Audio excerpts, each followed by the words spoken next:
Hello, my name is Asfaq Hussain and I'm a biology educator and I have more than 4+ years of experience. So in today's topic, I'll be discussing a very important topic from human physiology of class 11th in CRT biology.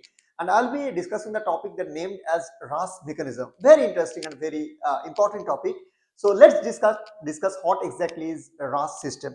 So if I discuss about the RAS system, RAS stands for RAS का जो full form है वो आपका होता है renin angiotensin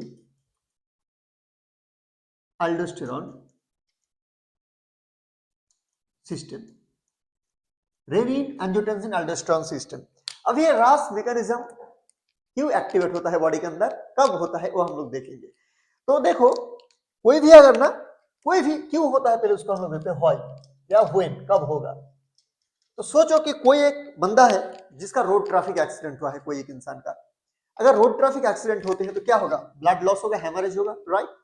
तो मान के चलते हैं कि रोड ट्रैफिक एक्सीडेंट हुआ है, ठीक है, या फिर हेमरेज हुआ है और किसी भी वजह से हो, या फिर उनका बर्न हुआ है, या फिर डायरिया हुआ है, कोई भी वजह से हो, या फिर उसको शॉक लगा है, कोई भी वजह से हो, अगर उसके अंदर बॉडी फ्लूइड जो है उसका अगर वॉल्यूम कम होता है, बॉडी फ्लूइड्स का वॉल्यूम अगर कम होता है, या फिर अल्टीमेटली अगर बॉडी फ्लूइड्स का वॉल्यूम कम होगा तो क्या होगा, ब्लड प्रेशर जो है उनका ब्लड प्रेशर अगर घटेगा, अगर ये वाला सिचुएशन होता है ब्लड प्रेशर घट गया, या फिर बॉडी में जो सोडियम का कंसेंट्रेशन है, सोडियम कंसेंट्रेशन अगर घट जाता है कोई भी वजह से, इन दैट टाइम ये अगर होगा तो क्या होगा, बॉडी का जो इंटरनल एनवायरनमेंट है वो डिस्टर्ब हो गया।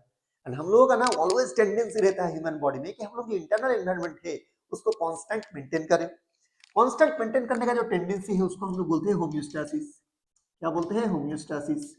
मतलब क्या है, बाहर का परिवेश जो भी हो एनवायरनमेंट, इंटरनल एनवायरनमेंट का कांस्टेंट मेंटेन करने का जो हम लोग का टेंडेंसी है, इंटरनल एनवायरनमेंट को कांस्टेंट मेंटेन करने का जो टेंडेंसी है, कांस्टेंट रखने का, उसी को हम लोग बोलते हैं होम्योस्टैसिस। वेरी इंपॉर्टेंट चीज है होम्योस्टैसिस।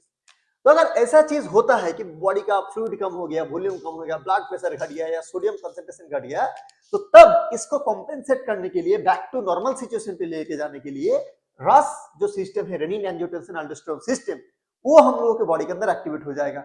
अभी रस सिस्टम में होता क्या है, कैसे सिस्टम स्टेप बाय स्टेप काम करता है, उसको हम लोग पहले थोड़ा देख लेते हैं।